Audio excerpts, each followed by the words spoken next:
శ్రీగురుభ్యో నమ. ఆపదామపహర్తారం దాతారం సర్వసంపదాం లోకాభిరామం శ్రీరామం భూయో భూయో నమామ్యహం. శ్రీగురుభ్యో నమ. గణాధిపతయే నమ. నిన్న శివరహస్యం అని పెద్ద గ్రంథం ఉంది. అది ఇతిహాసం అంటే పూర్వగాథ అని చెప్పుకుందా. ఆ తర్వాత అనమాట కట్టించేద్దాం. శ్రీ గురుభ్యో నమ. ఇతిహ అస ఇట్లుండినదట అని ఈ శబ్దానికి అర్థం. ఇతిహాసం పురాణాల తెగలోనిదే. రామాయణం, మహాభారతం ఇతిహాసాలు. రామాయణం 24,000 శ్లోకాల గ్రంథం. గ్రంథశబ్దానికి 32 అక్షరాలు కలదని అర్థం కూడా ఉన్నది. ఆ విధంగా శుక్లాంబరధరం అనే ఒక్క శ్లోకం కూడా గ్రంథం అనబడుతుంది. ఎందుచేతనంటే అందులో 32 అక్షరాలు ఉన్నాయి. గాయత్రి మంత్రంలో 24 అక్షరాలు ఉన్నాయి. రామాయణంలో 24,000 శ్లోకాలు ఉన్నాయి. ఆ మహామంత్రంలోని ఒక్కొక్క అక్షరం ఇందులోని 1000కి ప్రథమాక్షరం. ఆ విధంగా గ్రహించి వాల్మీకి మహర్షి రామాయణాన్ని రచించను. మహాభారతంలో శ్లోకాల సంఖ్య 1,00,000, అంటే 1,00,000 గ్రంథాలు కలదన్నమాట.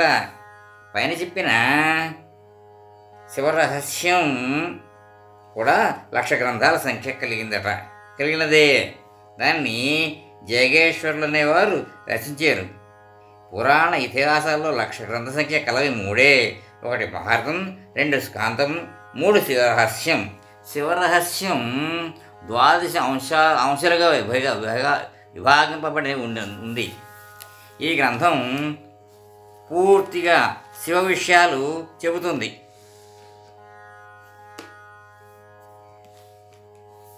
12 అంశాల్లో 9వ అంశం శివభక్తుల చరిత్రలు చెప్పబడ్డాయి.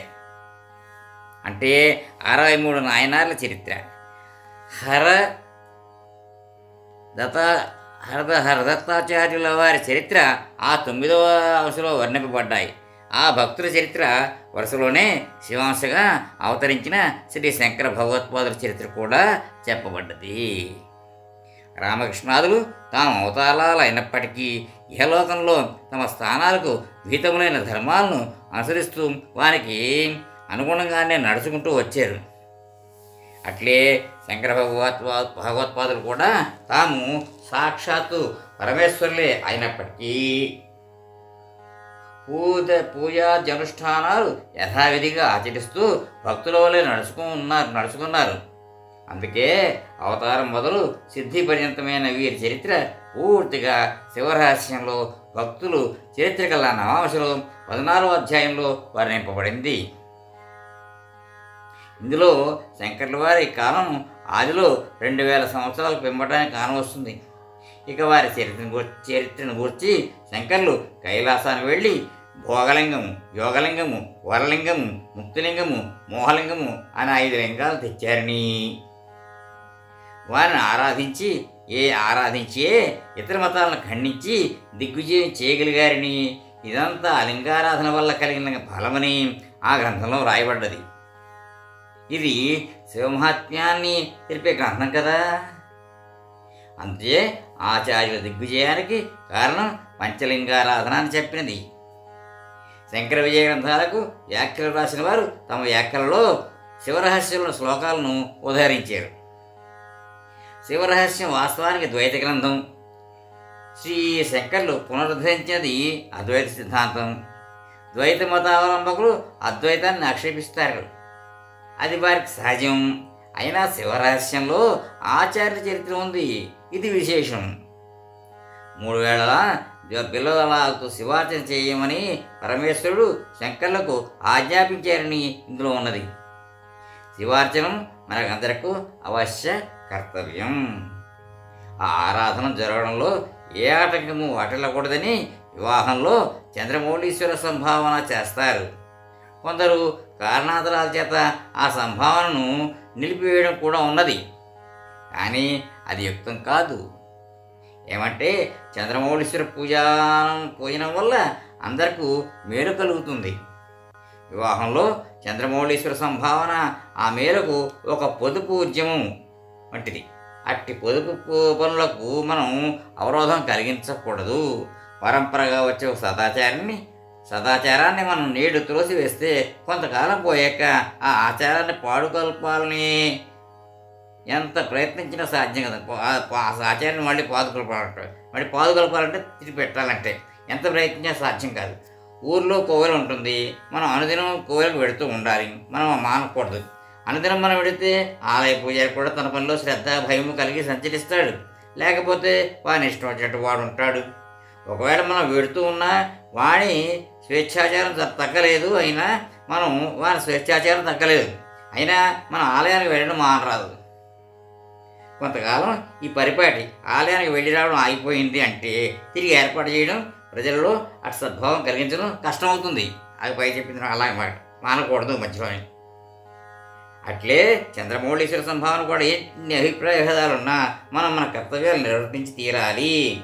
ధనికులు అభిషేక ద్రవ్యాలని తెచ్చి అగరవత్తులు చందనం మొదలైన మేలైన వస్తువులను వినియోగించి పూజ చేస్తే పేదవాడు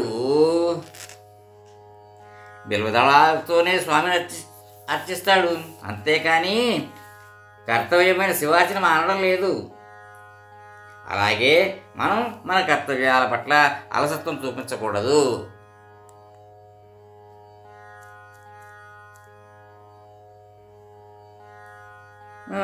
చంద్రమౌళీశ్వర పూజనం 4 వర్ణాల వరకే క్షేమం కొరకు ఏర్పడ్డది.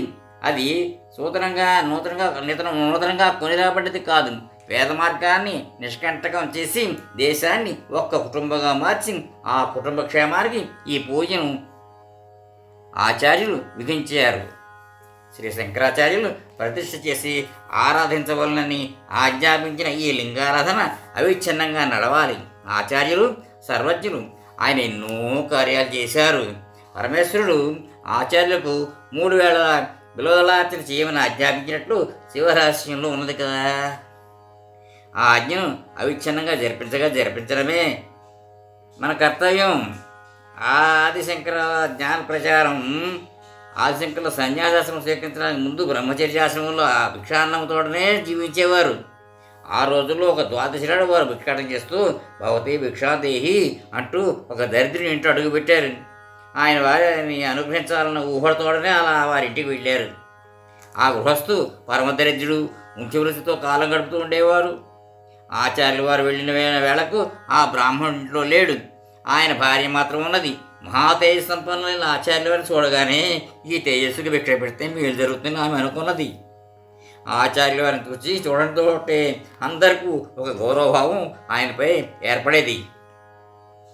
ఆ బ్రాహ్మణుని భార్య భిక్ష వేయడానికి ఇంట్లో ఏముంది అని వెతుకసాగాను. ఇంట్లో ఏమీ లేదు. ద్వాదశి పారాయణకై ఆ బ్రాహ్మణుడు ఒక ఉసిరికాయను సంపాదించి ఉంచుకున్నాడు. అది కూడా చెడిపోయింది.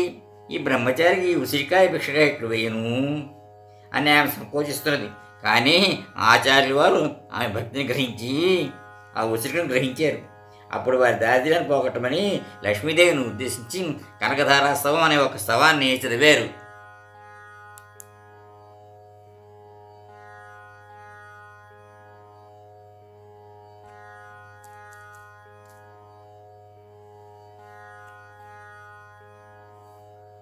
వారికి ఐశ్వర్యం ప్రసాదింపమంటూ లక్ష్మీదేవిని వేడుకున్నారు. అప్పుడు ఒక అశరీరవాణి, వీరు చేసిన పాపం చాలా ఉంది, చాలా కాలం వీరు దరిద్రులుగా బాధపడాలి, అలా కాకుండా వీరి పాపం తొలగదు అని వినిపించింది. అంతటా ఆచార్యుల వారు వీరి విధంగా పరమప్రీతితో భిక్షం పెట్టినారు కదా, దీనివల్ల సంపాదితమైన పుణ్యం ఎంత అధికమైన పాపాన్ని అయినా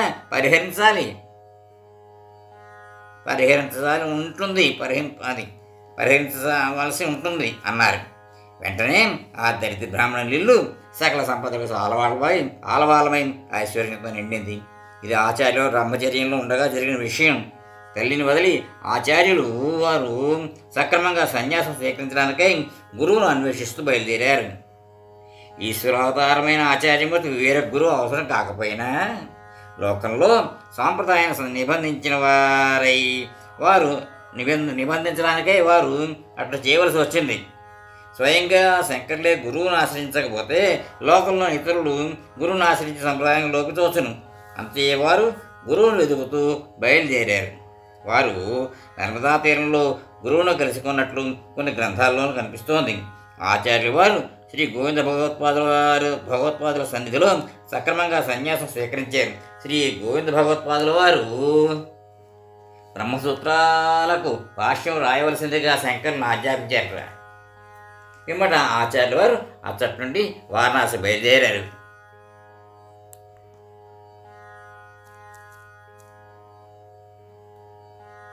అక్కడనే వారు భాష్యరచనకు ఉపక్రమించారు. వారు కాశీలో మణికర్ణికా ఘట్టంలో ముక్తి మంటపంలో నివసిస్తూ శిష్యులకు ఉపదేశం చేస్తూ ఉండేవారు. కాశీ ఒక మహాక్షేత్రం. అక్కడ దేహత్యాగం చేసిన ప్రతి ప్రాణికి విశ్వేశ్వరుడు జ్ఞానోపదేశం చేసి ముక్తిని ప్రసాదిస్తాడు. ఇది ఆ క్షేత్రం యొక్క విశేషం. కాశీ క్షేత్రానికి వేరొక విశేషం కూడా ఉంది. మన దేశంలో ఎన్నో మతాలు ఉన్నాయి. అన్ని మతాల ప్రతినిధులు కాశీలో ఉండేవారు. ఆ కాలంలో కాశీ అంటే పండితులు ఉండే పట్టణం. యాత్రగా ఎందరో పండితులు అచ్చడికి వచ్చి కొంతకాలం ఉండి పోతూ ఉండేవారు. మన దేశంలో ఎన్ని జాతులు, ఎన్ని మతాలు, ఎన్ని భాషలు ఉన్నాయో అన్నీ అక్కడ కనిపిస్తాయి. అందుచే ఏ విషయమైనా కాశీలో ప్రచారం చేస్తే లోకం అంతటా ప్రచారం చేసేట్టు అవుతుంది. ఆచార్యులు కాశీలో భాష్యం రచించడానికి ఇది కూడా ఒక హేతువు. దినదినము దేశం నుండి వచ్చిన వేద పండితులు కొంత ఆలకించుతుండగా ఆచార్యుల వారు అనుసరించిన భాష్యరచన లోకంలో అనతి కాలంలో ప్రశస్తి వహించింది. ఆచార్యుల వారు తమ రచనలో కొన్ని మతముల సిద్ధాంతములను నిరాకరించారు. నిషధమైన మతాన్ని స్థాపించారు. మిగిలింది తర్వాత ఎపిసోడ్లో విందాం. స్వస్తి.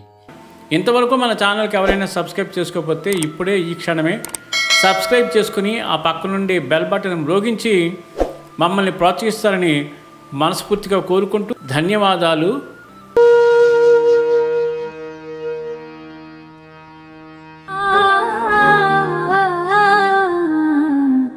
మోహనవాణి మదిని దోచే